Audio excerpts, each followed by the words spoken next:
All righty. So, quick review of just a couple of things that we had talked about last week, because if some of you are like me, my brain just went kind of all over the place with this lesson tonight, trying to see how everything just would fit into this nice little neat picture. So hopefully tonight, working together, we can make that into one beautiful cohesive picture of total redemption. Now, one of the things we talked about last week was God's redemptive plan for man. He became our Goal, our kinsman, redeemer.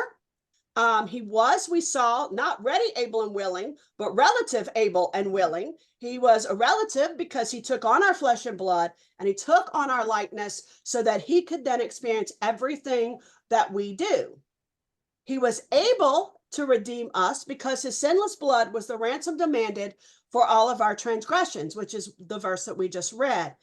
And he was perfectly willing because scripture tells us in his own words that he willingly lays down his life, that no one took it from him, that he willingly lays it down so that he can pick it up, because that was a command from his Father. We also looked at the redemption of the land, and specifically the land of Israel. And the inheritance of land had to be kept within the family, or within, even more specific, that tribe that it belonged to. It could be inherited, we looked at, by sons, daughters, uncles, but only those within a particular family. And if it was sold, it only could be redeemed by one of those family members, because all of the land belonged to God. So nothing could be sold permanently, not the land and not a person into slavery. Every 49th year, that year of Jubilee, that ram's horn trumpet during Yom Kippur, the day of covering, or the day of atonement, everything had this massive hard reset. If you were a slave that could not be redeemed by your people, by your family, then you went out of slavery. If the land that you had to sell in order to pay off a debt had not been able to be paid off, if no one would assume that debt for you, then at 49 years, not 49 years after you give it away, but wherever that 49th year from the last day, year of Jubilee came along, then that land would go back to you. Now, does Israel have possession of all the land that was given to them by God in the book of Genesis? No. No, nowhere near any of it. Some of it has been, quote unquote, sold, and it's going to be it will need to be returned to its rightful owners. And it will be, but not on this side of the veil. So, the earth, were we not given dominion over it, we as people? Yes. So, here's the question. I believe it was in our book, and I think I'm pretty sure I put it on your student sheet. If Jesus is our kinsman redeemer, how responsible is he to keep the land, or the earth, because we know the whole earth belongs to God, in the family? And that was really the focus of our study tonight, the redemption, the final ultimate redemption of the entire earth. Now we're going to jump to page 28 through 30 in your lesson book.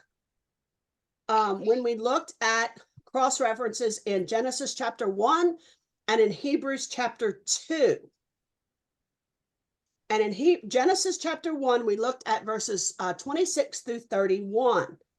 So, what was man given, kind of the job, if you want to call it that, to do in relationship to the world, to the earth? Two things.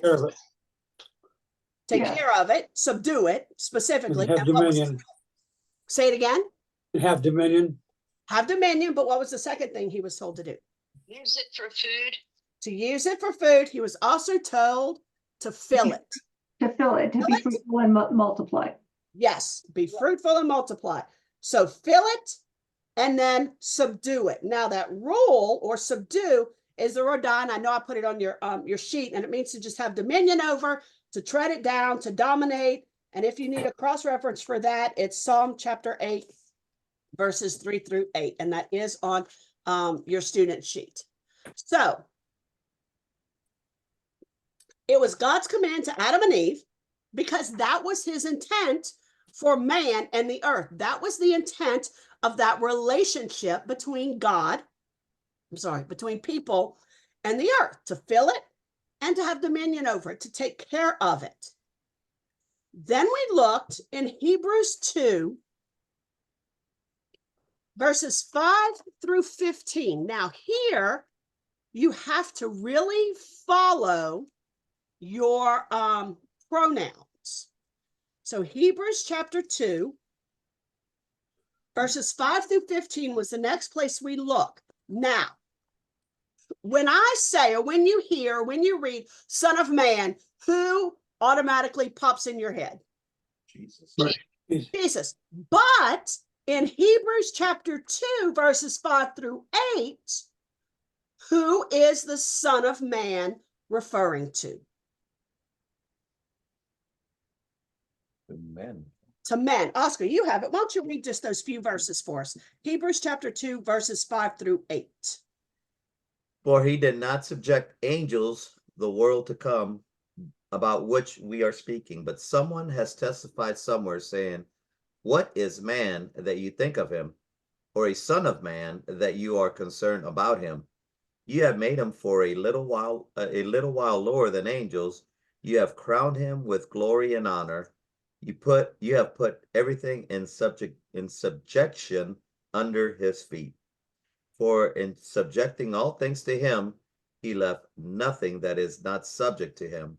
But now we do not yet see all things subjected to him. Oh my goodness.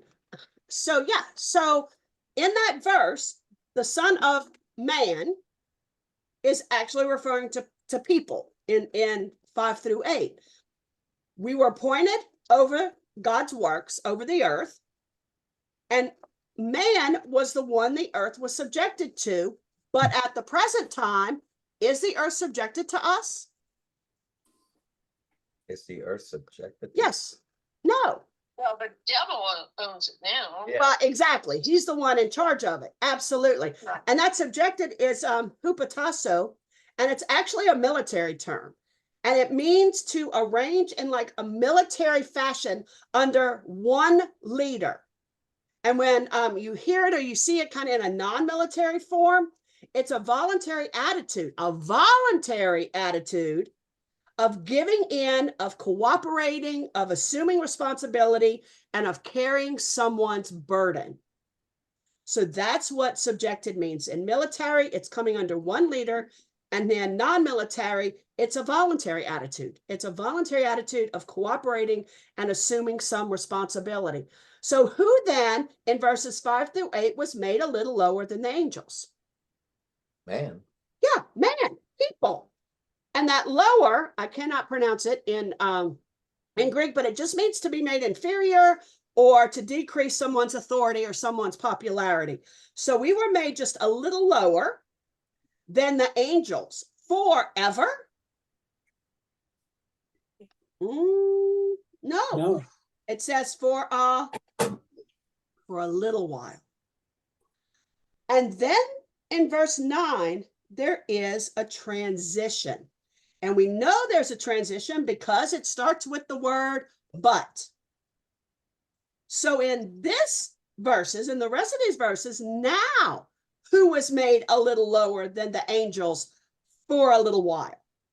Jesus. Jesus. And when was he made lower than the angels for a little while? When he came to earth as man. Yeah, when he came down to earth as a human being. So Jesus's little while of being lower than the angels is a lot smaller than our little while of being lower than the angels. Why did Jesus then take on flesh and blood? It's the only way he could be the sacrificial lamb for us. Yeah, the only way. We needed a redeemer. We still need a redeemer. So we became subject to slavery instead of ruling the land, because, as Diane said, Satan is the one in charge of the land right now, not us. So what did Satan hold over us according to verses 9 through 15 of Hebrews chapter 2? What does he hold over us? Oh, Death. death, yeah. He holds death over us. But by his own death, Jesus rendered Satan powerless over death. Right. Because we're not held in bondage when we have been redeemed. When we have been redeemed, when Jesus and God took our debt, we didn't have to pay. We don't have to pay, because to pay for that would be death. And Satan holds that over us, but we're not slaves to Satan anymore. Well, we shouldn't be. And unfortunately, sometimes I think we are just as bad as the Israelites coming out of Egypt, because we want to go back to our old ways, to the old fleshy ways, to the ways of the earth, and we jump and put ourselves right back into slavery. Because somehow, for some reason, in some circumstances, we have decided that that's a lot easier than doing what God told us to do. So we still do not have dominion over the earth. All righty, we're going to read a lot tonight. So I apologize if that's not your thing to read, and that's okay to tell me no, you don't want to read. That's fine.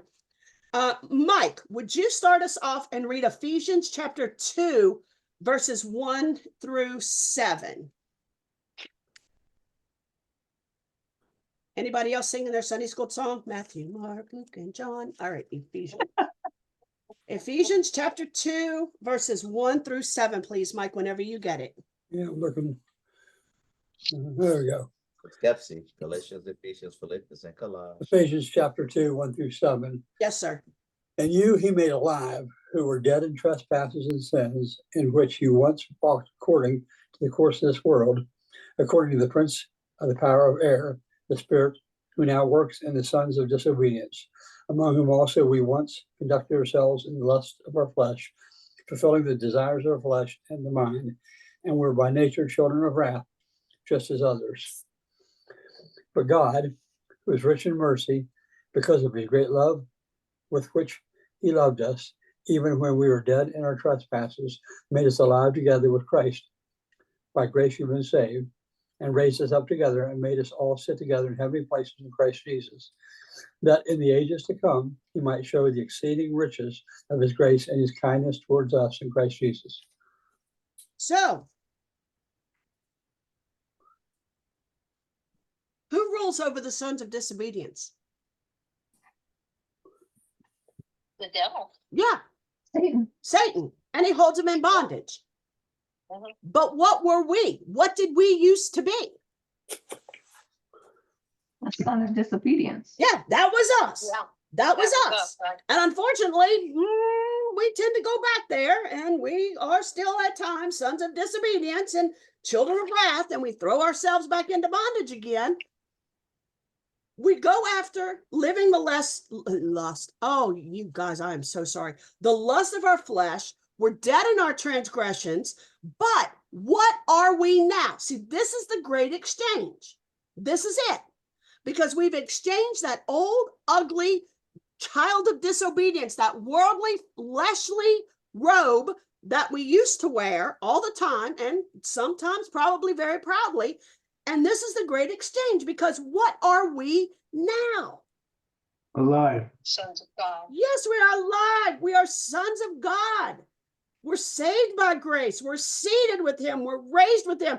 We are shown the riches of his grace and his kindness and his chesed and his loving kindness. That's ours. But when is this going to happen? When are we going to be raised and seated with him? Are we now? No. No, we're not. So when is that going to happen? In the future. In the future. In the coming ages. Yes, in the coming age, in the future. This isn't right now. But can we still hold to that hope that this is ours? Yes. Sure. That this is part of our inheritance Yeah. as children made alive, redeemed? Absolutely. Absolutely. We looked at, bless you, we looked at several other verses, a couple in John 8 and John 12, and we saw that, Satan was a murderer from the beginning, and he was the father of lies. He's the father of chaos. God is not a God of chaos. God is a God of order. God makes sense. We're the ones who like to try to, I don't know, interpret what he means and decide what the road ought to look like and say, well, God said this, when we know good and well God didn't say it like that. Satan is a murderer from the beginning. He is the father of lies. He's the ruler of this world, and the whole world lies under his power. That's 1 John 5:19. If the world, and we're in the world, lie in his power, do we lie in his power? Are we No. under the power, not the authority, but the power of Satan? Not once we're saved, redeemed, because he gives us the wisdom and authority to fight against that, Anybody else? right? Well, it says. I don't think there's any right or wrong. Anybody else? What is the one? Resist, Satan, and he will. submit, resist, and he will flee. So it Flee. doesn't sound like he's got power there. What do you guys think? Are power and authority the same thing? Hmm. Authority has power, but does power have authority? Or is it vice versa? But I would say that as long as we're in this world, that we are not we're not under his power, but I believe we are subjected to it. Does that make sense? Because look Yes. around and look at all of the ungodly things that we still have to live with, live through, deal with in this world. And that man has set up, but man didn't set it up on his own. So I believe that that the world in general still lies under the power of Satan, but we as believers are not under his authority. Right. If that makes sense. Does that make sense? Or am I just going around in circles? Eric, you look like I've totally said. We are feeling the effects of the power of Satan because of what he does in this world. Yes. But we have peace knowing the final outcome. Yes. Well, you should have taught this. You say things easily. Does that make sense that we are still subject to it? I think subject is I mean, I agree with what Oscar said. We can see it. We can see his power. We can see his influence. We can see what he does. We can see his control. And we can, I mean, through Christ, we can, I don't want to say ignore it, but we can avoid it. We don't have to allow that to happen to us, but it will happen around us. There's Well, a, We There's- could oh, I'm sorry, go ahead. no, there's a difference between the words subject and subjected. If you're subject to power, that means that there's a possibility that you will be influenced. Thank you. But if you're subjected, You are being influenced. Right, which is You why know- I said that we are subject to it, but we're not subjected. Or maybe I said that Yeah, backwards. we're But subjected, but because we're not what I'm subject thinking to it. more along the lines of are things like you look at laws that are very contrary to the word of God. Look at the voice of the martyrs, the people that are suffering Yeah. and everything else. They're Christians. They're not under the authority of the devil, but they are affected by the evil in this world, which comes from the devil. I mean, And I guess that's what I'm really getting at. Our life as believers is not a la la la existence. We are still There is still great persecution. There is still, I mean, even though we're not to the level yet of the voice of the martyrs, of those people whom I hope we are all praying for, but we are still, in ways, we are still persecuted for what we believe. I mean, you stand up against some of the things that are in society that are purely Satan, because they're very anti-God. You stand up against that and you tell me that you're not called all kinds of names, that you're not shunned by certain people, that you're not you don't get dragged into, to your boss's office and told you're not allowed to do that, or you're not allowed to say that, or you're not allowed to, to call people out on things.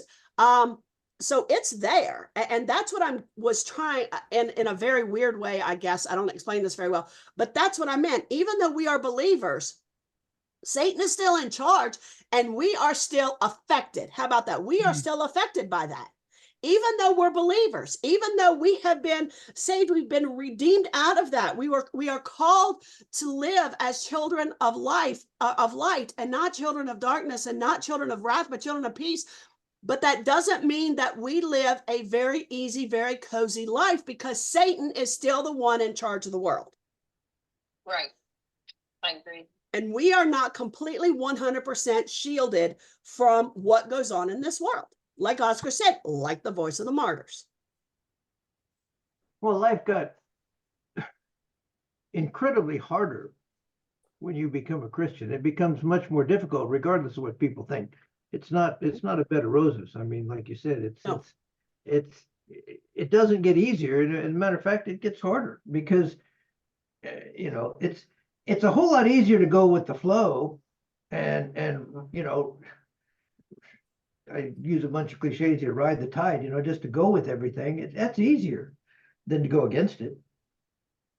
Exactly. You want to know when Satan attacks us? I'll tell you exactly when Satan attacks us. From Wednesday night until Thursday, just after 8 o'clock.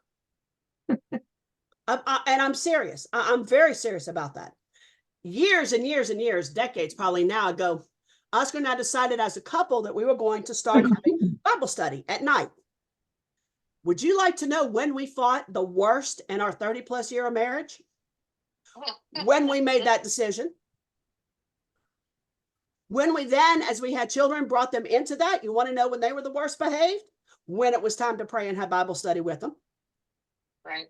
Whether we decided to move it earlier, thinking maybe they were just tired and cranky, whether we moved it later, it never mattered.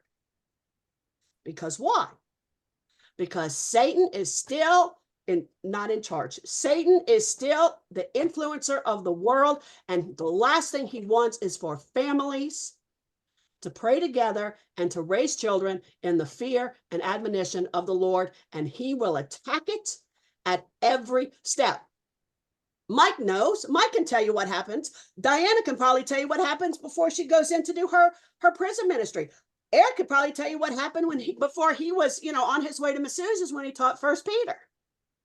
I mean, Satan will do anything and everything in his power to drive that wedge, to keep you from doing what God has told us to do. And that's really what I was trying to get at when we still lie in the power of Satan. Because Satan is still out there and he will pound us, like Eric said, harder than we have ever been pounded when we start being verbal and vocal and we stand for what God says. If we sit down and shut up, what does he care?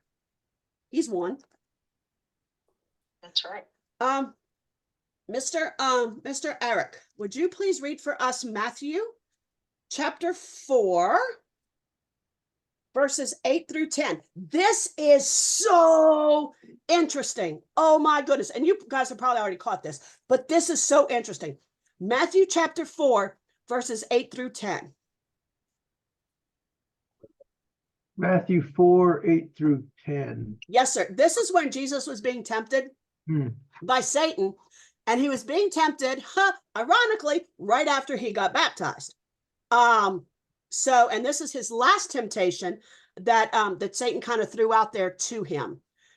Go ahead, Eric, please, whenever you're ready. Okay, verse 8 says, "Again, the devil took him up on an exceedingly high mountain and showed him all of the kingdoms of the world and their glory. And he said to him, all these things I will give you if you will fall down and worship me. Then Jesus said to him, away with you, Satan, for it is written, you shall worship the Lord your God, and him only you shall serve. What is so interesting about those verses? What did Jesus tell Satan? Basically, he Get away said, from him. Go away. Go away. But what did he tell him? Why? What did he say? Where did Satan go wrong? What did he tell Satan? you should worship me. Yeah, you worship God and God alone. What did he not tell him? I am God. Mm-mm. What? Satan said, I will give you all this. But it was already his. It was already his. However, he never disputed the fact, that the world was under, that Satan was the ruler of the kingdoms of the world. Yeah, That he didn't he say ruled that it, to belong that to he you. was in power. He never said, that doesn't even belong to you to give me. Who are you talking about? The entire world belongs to God. God's in charge of the world. He never said that. And God, I know, is in charge of the world. He never said that. He never disputed with him over the fact that he actually had rule and power over the kingdoms of the world. He just reminded Satan that we're to worship God and God alone, Right. and not him. But I thought it's pretty funny when you try to give somebody something that already belongs to him. That belongs. But he never said, you don't rule over this, because he I know. did. He does, because he said it way back before that. And after that, in the book of John, I mean, we just read a whole bunch of verses in our cross references that Satan is the one who has control right now, dominion over the world. You know, it's kind of funny that Satan went wrong when he thought he can go up to the high mountain and be like God. And then when Jesus came to earth, he's like, hey, here's a second chance. Worship me. You know what I'm saying? He's trying to get that power over God when he was in heaven. Now he's trying to get that power over God while Jesus is on earth. Oh, I just thought that was interesting. Yeah, The connection between the high mountains. Yeah. right. Yeah. Like the charcoal fires. Love that. You know, it never dawned on me on that one, but that's because he took him to the highest mountain. And Lucifer was going to go to the highest mountain to be like God. So what happened to the rulership of the earth when man gave it up because of sin? What happened to it? In Genesis 1, we saw that God created man when he created Adam and Eve. He commanded mankind to rule over the earth. Genesis 3, we saw that man chose to disobey God. In Romans 5, we see that sin and death entered the world. And when man became a slave to sin, and Satan gained man's rulership of the earth. We saw that in Hebrews 2 and John 12 and in 1 John 5. Now, then we get to Revelation. We are not going to rehash an in-depth eschatological conversation, Oscar. We're not going to get into a very detailed, in-depth eschatological conversation. We studied Revelation a couple of years ago, and so we're not going to get into that, but we do need to see what God tells us in the book of Revelation, because that's his ultimate redemption. That's it, the ultimate redemption, the ultimate hard reset that we saw at Yom Kippur in the year of Jubilee, that 49th year. Just a little bit of background, not a big discussion, just a little bit of background. Genesis 1:19, I'm sorry, Revelation 1:19, wrong end of the Bible, gives us a general outline. We see the past in chapter 1, the things that John has seen. Then the things which are, that's the present, not in our time, present in John's time, when God's giving him this revelation. And that's chapters 2 and 3. Those are those 7 churches. And then the things that are to come, and that's the future. And that's chapters 4 through 22. So when we looked at Revelation chapter 5, we are in that section of the things that are yet to come. So these are things that have not happened in John's past, did not happen in the time of John or during John's lifetime, but this is part of the things that are to come. This is the future eschatological revelation that God gave to John. And this might be interesting. All right, who was worthy to break the 7 seals on the scroll? That was slain. The Lamb. That was slain. That was slain. Why was he worthy? He was slain, but why was he worthy to break them? Sin was Because he was our kinsman redeemer. Right. He purchased us with his blood. That's direct quote from the scripture. Right. And we know that Jesus is the Lamb. I mean, John 1:29, behold the Lamb who takes away the sins of the world. And in Revelation 5, in those verses that we read, what did Jesus as the Lamb make man? 2 main things. I'm sorry, can you ask that again, please? Yes. Yeah. What did Jesus, the Lamb, as the Lamb, make man? Or what did he make them? What did he have them to do? And there are 2 things that he made man, people. Man, He made them a kingdom of priests to God and to reign upon the earth. So rulers. Yeah.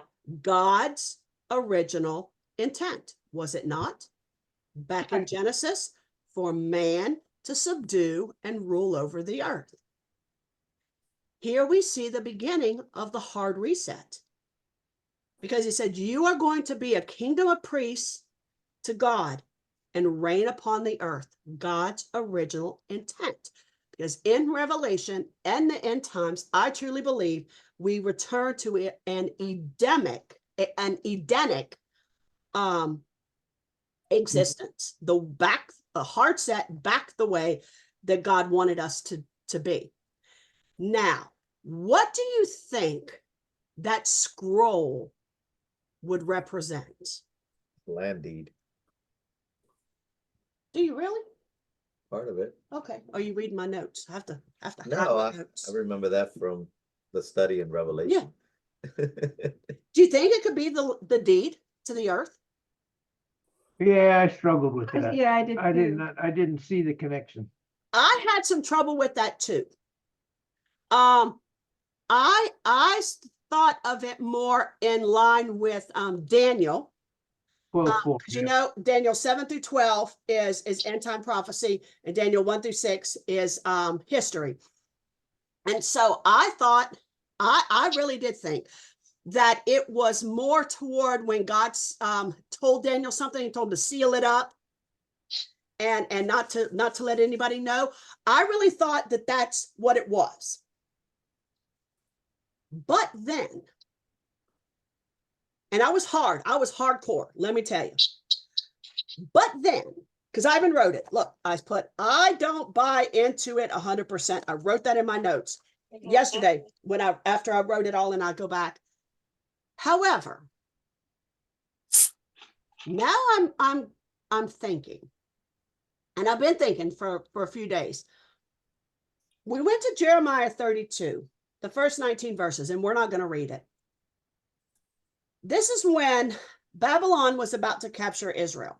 We saw this in Lamentations, what happened after. Because God's people broke covenant with him, it was going to lay vacant for 70 years because they did not give the land its Shabbat rests. God told Jeremiah to purchase, to redeem a piece of land before Babylon captured it. Right? I think this showed a couple of different things. One, I think it really reiterated or gave them something tangible to the fact that God promised to return them to their land. I mean, Jeremiah prophesied, Daniel read Jeremiah's prophecy. By his judgment, they would be removed from the land, but the land was still their inheritance. To this day, the land is still their inheritance, and it will continue to be their inheritance.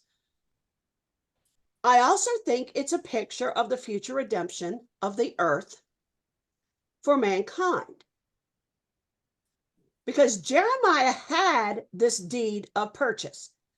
He signed it. He had the minions sign it, the witnesses. But do you remember how many copies were made? 2. Two copies were The made. oath copy and the purchase copy. One was sealed. One was left open, not sealed. But they were both put into clay jars so they would last, quote, for a long time. Mhm. Right. That's when my brain started thinking, maybe. So then I went on.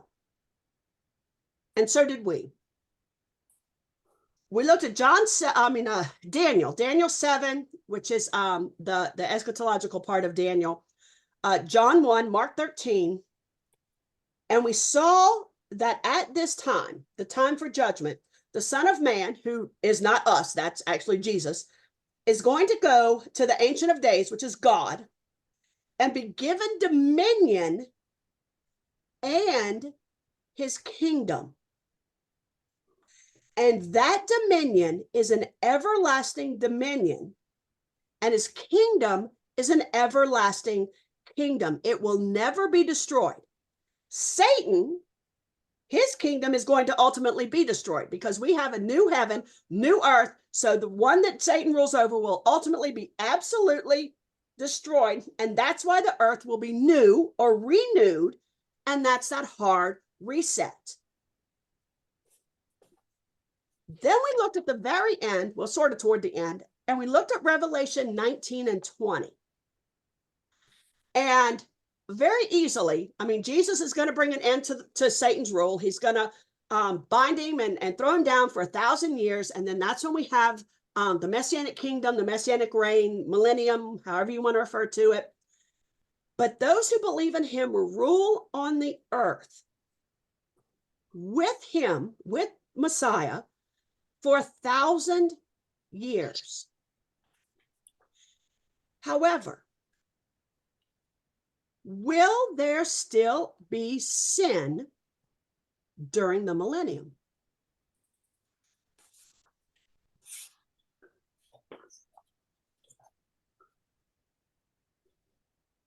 Well, the ones that rule with him were the ones that were martyred, right?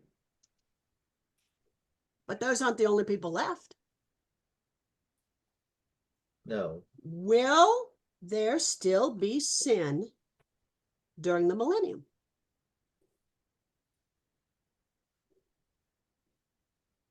Well, if Satan is in, so the beast is in the abyss. Well, and Satan, I mean, this is the 1,000 years that he's imprisoned, right? Yes. The beast and all of his minions, everybody's thrown down in the bottomless pit. Right. Yeah. They're permanently gone. Only Yeah. Satan is held in I guess a temporary holding spot if you think 1,000 years, but it's compared to eternity, 1,000 years is very temporary. Will there be death during the millennium? yes. Yes. When we study Revelation, we looked Death at has scriptures. not been thrown in No, the lake of death fire. has not been gotten rid of. But will there be sin? Yes. I believe there will be. Oh, We can't blame it on Satan because Satan's not here, to influence us. But are the people, I won't say ours, but are the people's hearts 100% changed at the millennium? Will 100% of the people be 100% changed at the millennium? Well, this is the first resurrection, right? So this is I mean, because it talks about the martyrs saying, when were you going to? Right. That was the fifth seal. Yeah, when are you going to Avenge us. avenge us? So they haven't been resurrected yet. They Right. have not been avenged yet. No. I mean, because what they're talking about there is very much parallel to, in my mind, 2 Peter 3:9, because it says you have to wait until all of your people have been martyred. Okay. And once that's done, then you'll have the second resurrection. But the same along the lines of 2 Peter, where it says you've got to wait until all of you have been saved before you're going to have the second resurrection. People will still be born of people, I believe. which people that are born of people or still have that original sin. That hasn't been taken away. I agree. It's not taken away until there's a new heaven and a new earth, and we have a Final judgment. well, we have a actually it was the sermon this Sunday where we will have a non-perishable perfect body that's eternal. Our soul is eternal, but our body will die. And I think even in the millennium, yes, Satan is bound, but we, or not us, because I mean, I don't know if we won't be around. We'll be reigning with Jesus, but there'll still be humans, and humans being born with humans still are afflicted with that original sin. That hasn't been cleaned yet until The eternal kingdom and Yeah. final judgment. well, Right. yeah, and that's my view of that. I think there'll still be sin. We just can't blame Satan. I mean, them, whatever. Humans. Yeah, people, the The eds. Catholic week. Yeah, the eds. Yeah, the Catholic we, exactly. The universal we. The eds, what we called eds during our study, the earth dwellers. Those eds. I think there'll absolutely still be sin. Absolutely, there will be sin. And I have a whole other theory about what the millennium's for that we are not going to get into. But Satan is in captivity during that time. So a hard reset has not, in my belief, in my kind of looking at it, the hard reset has not happened yet because we are still not in a new heaven and a new earth during the messianic reign. We are still on the same earth, and heaven is still in heaven. And Jesus is reigning Well, from the tabernacle. there's even consequences if the people don't come Right. to sacrifice in Jerusalem. During Sukkot, yeah. Well, if you don't do Zechariah. that, then you're being disobedient, and there's even consequences there. Famine. Well, they talk about Egypt, but Egypt is kind of a metaphor for Everything the bad and sin, wrong. yeah, the sinful nature of earth. Right. So now we're going to, let me check my time. Oh, we're doing great. So we're going to set that aside just for a minute. Just for a minute. So we kind of have to take that piece and we kind of have to set it in the corner because remember, we're trying to make this gorgeous picture and we're going to come back. I know, Miss Everly, I know, but we have to kind of set that because we have to set another piece so we can put this all together at the end. In the book of Numbers 35, and I promise, unless God tells me we're not going to be studying Numbers, 35 through 24, and then we looked at Deuteronomy, there is this long, lengthy explanation of not a redeemer, not a kinsman redeemer per se, but a blood avenger, someone who avenges blood. And it sounds like a horrible Marvel character, but it's not. This avenger is called a Goel. Now, it's a construct of Gaal, which is the kinsman redeemer or that closest relative. It's the same Hebrew word that we saw in the book of Ruth, that Gaal. So the Goel is an avenger more than he is a redeemer. So the kinsman relative who avenges an intentional murder, of his relative.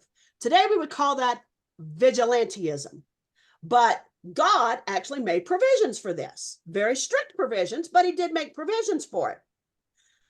So if someone intentionally murdered someone's relative, then the murderer is killed.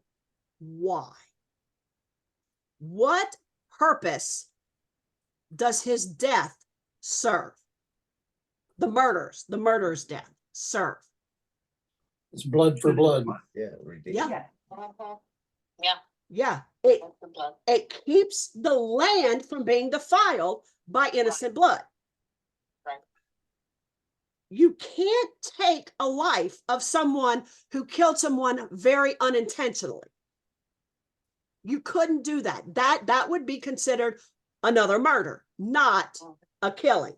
So you could not kill. You could not be a blood avenger if your relative was accidentally killed. You couldn't do that.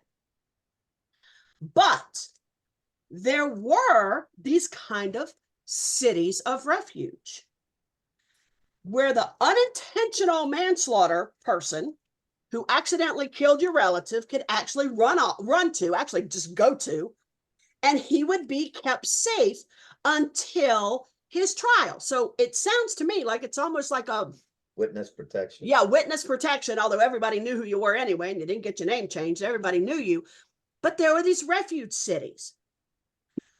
But once you were on trial, if you were found guilty, then the blood avenger could come and avenge. If you were found guilty of actual murder, if you were found guilty of unintentional murder, then you were protected from that blood avenger, but you weren't allowed to leave that city of refuge. So you were more or less, in a gilded cage, I guess, for lack of a better word. You never had to leave. You couldn't leave.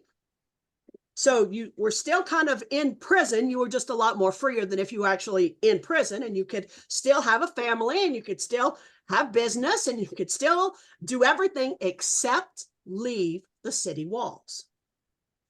Because if you left that refuge city, the blood avenger had every right to come and to exact your punishment of death. And that blood avenger, that Goel, would never be punished. You just had to be outside the city gates. Now, where my mind went was, could he just go in, throw you over the city wall, run back outside and kill you? Because that's where my kind of convoluted mind goes. What happens if somebody pushes him, or your foot, or how is there so many steps? Because Jewish people love steps. Is there so many steps? But yeah, so as long as you stayed there, you were safe. Good idea, bad idea. Had to be a great idea because that's what God said to do. Had anybody ever heard of that before? Yeah. Anybody? What I'd happened? heard it because of my reading, but so why did it make so much difference? You had to stay there until the high priest died. Right, until the high priest died. Right, So- exactly. Why did that make such a difference? I mean, I don't know. that was just a puzzle to me. I don't know what that connection was. I don't. I have no idea. I've asked I asked one of my professors, and he had no idea. I mean, he knew it was there. Obviously, they don't do this now, and modern Israel doesn't have refuge cities. So he did not know, unless it was the priest who was the judge who had passed the judgment. But it doesn't say anywhere in here that there's a trial. Well, he would have to have a trial. And then if he was found guilty of accidental killing, it wouldn't be a murder, it'd be accidentally killing, then that's when he could stay in the refuge city. If he Okay, was found guilty of purposeful murder, then blood avenger, come on. right. But if he was found not guilty of unintentional murder, then he couldn't leave until the high priest at that time had died. But why? I don't know. Mike, do you have any insight into why? I always got the impression that the high priest may have been keeping records of how it was, and with his death, the records were dissolved. That's just an imagination. That's how I imagined it was going to be. There's no biblical evidence that I've ever seen to stipulate how it was, but I just thought that the high priest probably kept the records of how the proceedings were, and when he died, they died with him, and everybody got kind of a jubilee from it. Okay, I mean, I don't know, because you never hear about this. You never hear in anywhere else in scripture that about someone running to a refuge city to not, to run away from, someone else's blood avenger. I mean, you don't read it. So and you don't hear, oh, so and so the high priest died, so he was released from his city of refuge. right, you don't. So, It's one of those things that we talked about another one last week that, yeah, it's there. I mean, God wrote it. So obviously somebody, there had to be people who fell under this, but it's just not written about. And I don't know if it's not written about because it just wasn't really important. It wasn't important to them. Well, it was a minor punishment for the murder, even though it was unintentional, right. because they had to stay in that land. And if they were not from that land, I mean, it doesn't say that where they were judged was in that land, or where it took place. And they couldn't own land in that land. They Right. weren't Right. cultivating their land because they couldn't be in their land. They had to be in the outer land. They're kind of like in a Siberia. minimum security prison, I guess. I was Right, thinking like that's what I'm Siberia. thinking of it You as. just kind of, but again, we don't know. I mean, was this a penal colony? Is that where they were?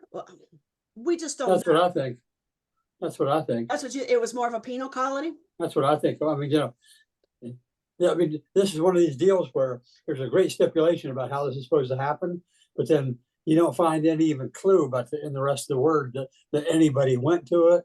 I think didn't David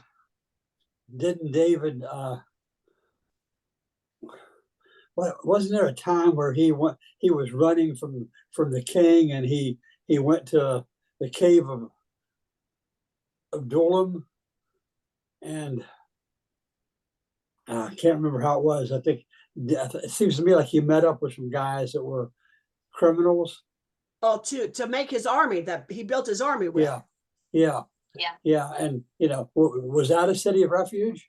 I mean, It was a cave. I mean, it was certainly a habitation of men of, Not the best reputation.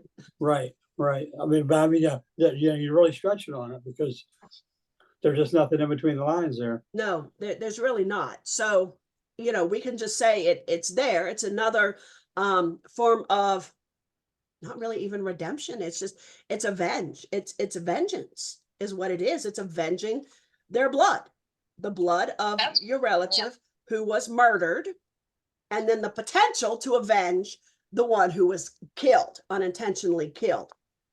Right. So, my good grief.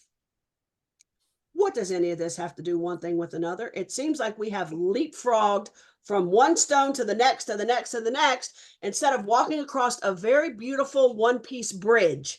It seems like we have all these pieces, and we just kind of scattered them all over the table, and we don't have a clue how we're going to put these together. And this is the last one. This is like the last class to be able to put all of this stuff together.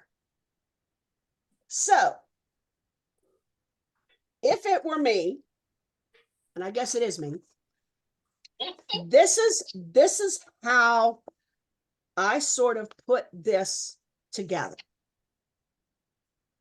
And I wrote it down because I knew I'd never remember it. Satan, the murderer from the beginning in scripture, you can say quote unquote murdered, or maybe he murdered mankind by deceit and enticement to sin.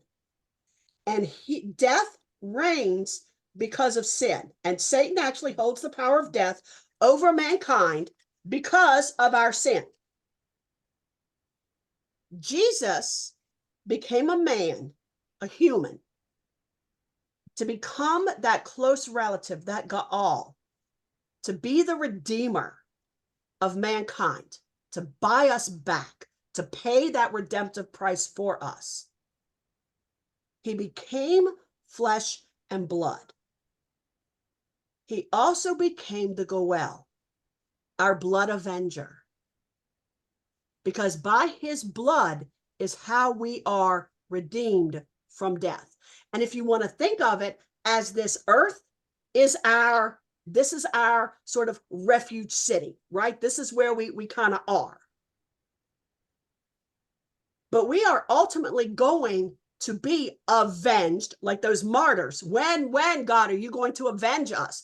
And we ask that, maybe not in those same words, but we say, God, when are you going to stop this person from persecuting us? When are you going to stop this insane neighbor, or this person that I work with, or this person who, I don't know, shows up at church and is constantly, trying to thwart what the church is trying to do, or the city managers, or the people, the guards, or the warden of the prison for Diana. When is all this going to stop? When are you going to, you called me to do something. When are you going to let me do it? When are you going to stop all this wokeness? When is all of this going to stop?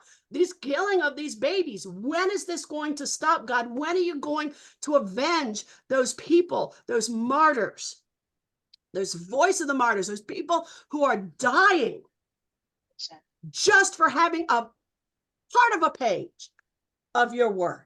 When are you going to stop all of this? When are you going to avenge it? And I believe, just like those martyrs under the altar, he says, it's not done yet. There are more people who are going to have to join you under that altar, who are going to have to die before it's my time to go and avenge any of you. But you're okay. You're in your white robe. You are under the shelter, the altar of God. I got you. Just hang on. We're just not done yet.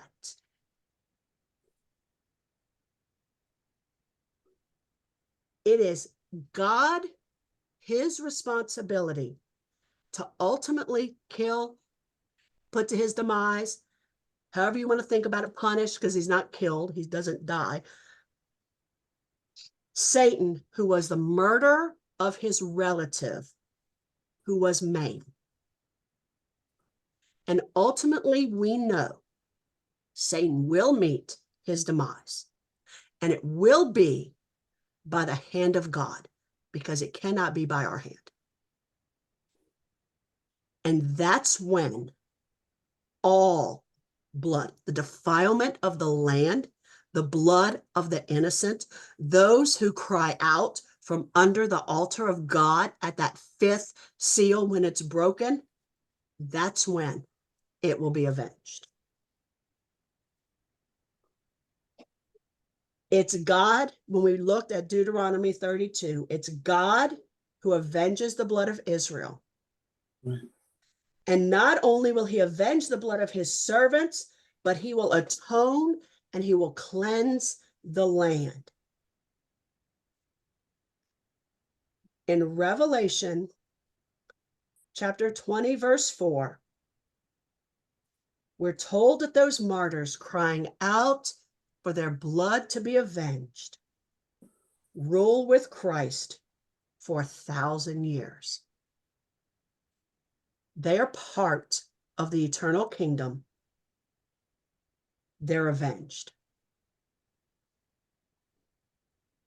In Joel, we read that there's a time coming, that God is going to judge the nations. They're going to be judged for the way that they treated his people Israel. So Iran, Hamas, enjoy it now because it's going to end. He will avenge, God will avenge the bloodshed that happened in Judah and Jerusalem, I believe, from the beginning until the day he decides to avenge it. There will be a final avenging of blood. Because Revelation 19 and 20 tells us that he will avenge the blood of his bondservants with his true and his righteous judgments. And after that 1,000 years where Satan is bound, he's going to be released, but he's not going to be released for very long. He will actually be able to deceive nations yet again, which boggles my mind.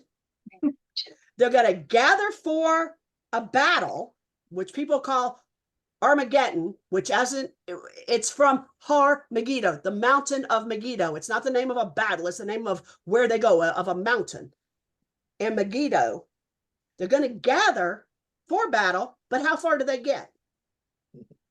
Nowhere, because God sends fire raining down on them, and they are poofed. They are done. No more bloodshed on his land. Don't come up against my gates with your foolishness and think you're going to defile my land while I'm in it. It's not going to happen. That's when he's cast into eternal lake of fire and brimstone, where he is tormented day and night forever.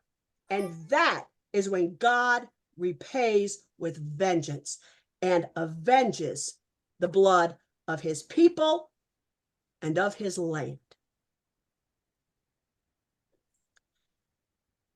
And that, I can't believe, with 25 minutes, is all I actually have for tonight.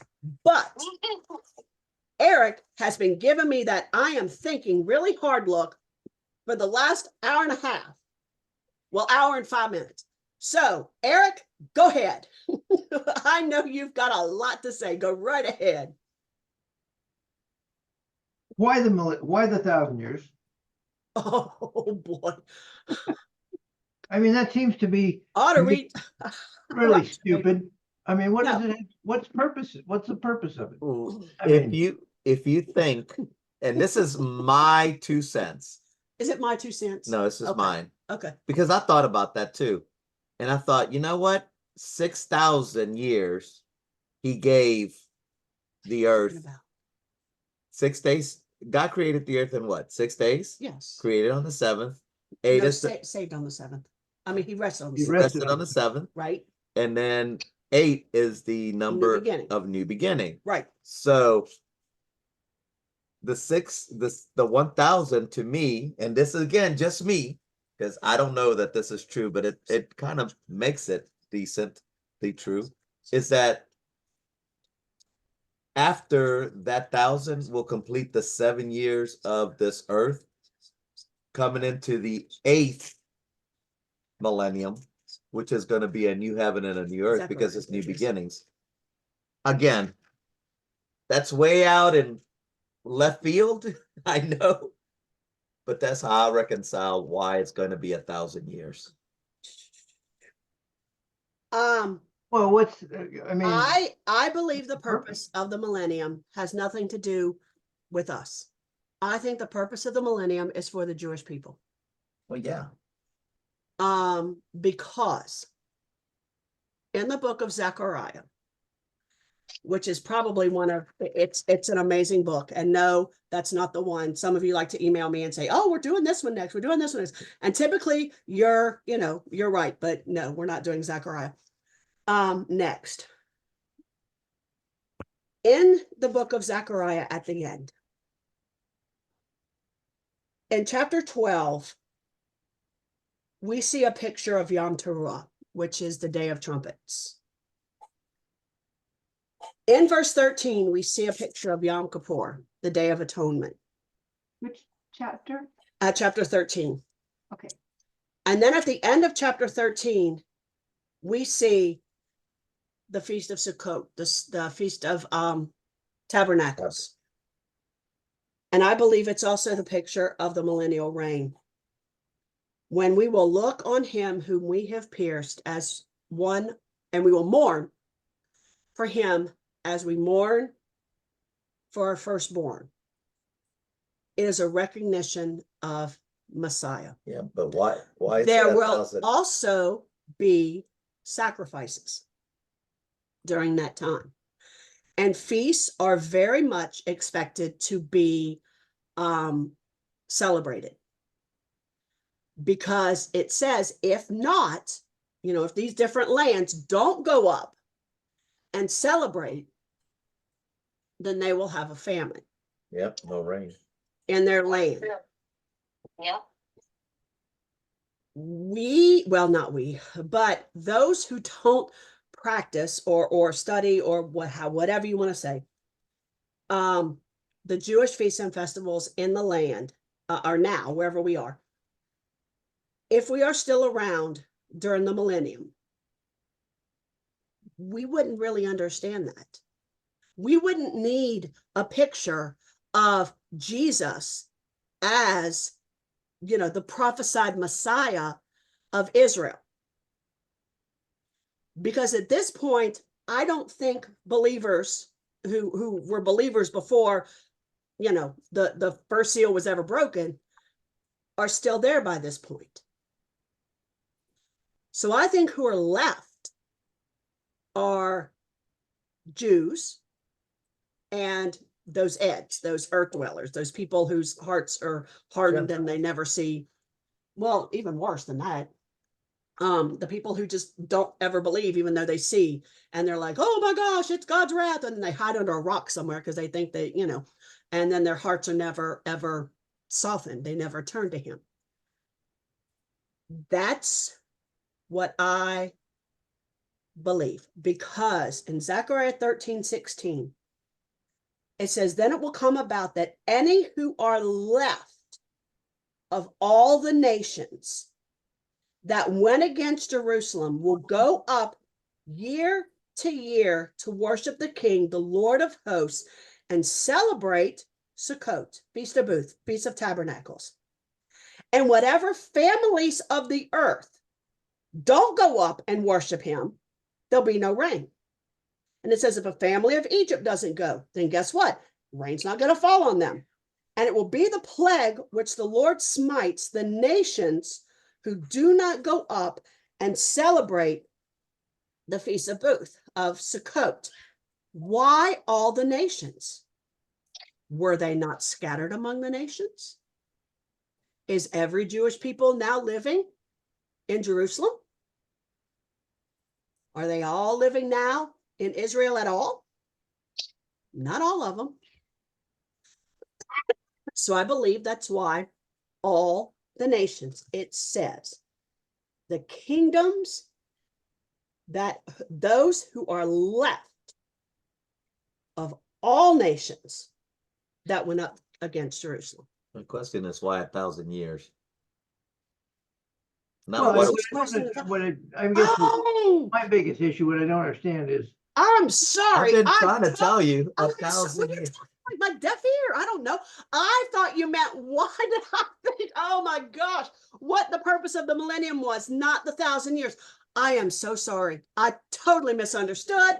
It's because he's going to give the Jews 1,000 years to prove themselves, and they still can't do it.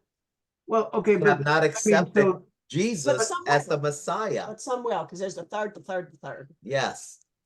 I am so sorry, Eric. I just took you in a direction you did not want to go. I was trying to follow it. I No. would, yeah, but it's okay. It's okay. I 'cause thought you meant what was the purpose? No. Oh my gosh.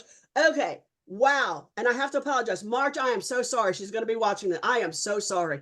I am totally goofed on that. But I did. I thought you meant the purpose. I am So do you have an answer for why 1,000 years? No, because my whole brain cells were just like set on fire trying to explain quickly. Well, the real question is, I'm sorry. why Mm. throw Satan in prison for 1,000 years and let him out? I mean, does he think he's gonna repent and gonna be sorrowful after 1,000 years and say everything's okay? Why let him out? Why let him out again? I don't understand that. I think the reason he's put in is so his influence does not continue. I mean, there are going to be people who still have hard hearts. I mean, that still, like Oscar said, have a sin nature to them. But Satan will not be the one in control of the world. So there's people who are continue to intentionally sin, to not believe, to rebel against God. Well, That's their hard hearts. That's their sin nature. But God will not. I mean, I'm sorry, Satan will not be the one that's in control, because Satan won't even be on this earth. He'll He's be not driving it. right far away. The dragon, he won't be there. But why let him out again? Because I don't know. He's got to go from a temporary to dwelling, gather his followers so that they can all be thrown because in he the lake of continued fire. to deceive the nations. And some nations will follow him right on up to the gates and be gone and be done with. And then he is thrown into a permanent um prison. I hate to say prison, but a permanent place. Punishment. Punishment. Well, they won't have the excuse of, the devil made me do it. Who's not there. Well, okay, yeah. I mean, so you have the beast who's the king of the bottomless pit. He's leading this army of 200 million followers, and all of the minions, everybody, and then including the boss, is thrown in jail. And then they let the boss out for after 1,000 years. And so all of Satan's followers, or the ones that were part of the army of the beast, are gone. And so then for the 1,000 years, the saints, us, will reign with Christ. And then they let Satan out again to deceive again. I'm just real confused on that. It doesn't make sense. I See- think I truly believe, that's why I asked if you thought sin was going to be around in the millennium. And I absolutely believe sin will be around in the millennium.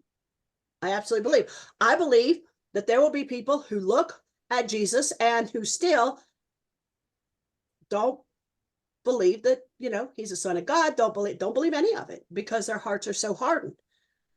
I mean, there are people who live through tribulation, great tribulation, and still don't believe. And some of those, there's no reason to think that some of those aren't going to be, carried right on through. Now, I don't think they're going to live 1,000 years, but aren't going to be alive during the millennium and teach their children, influence other people.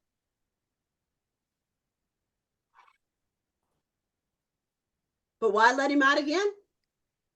Well, Yeah, well, right after the millennium, what happens? There's a new heaven and a new earth. Right.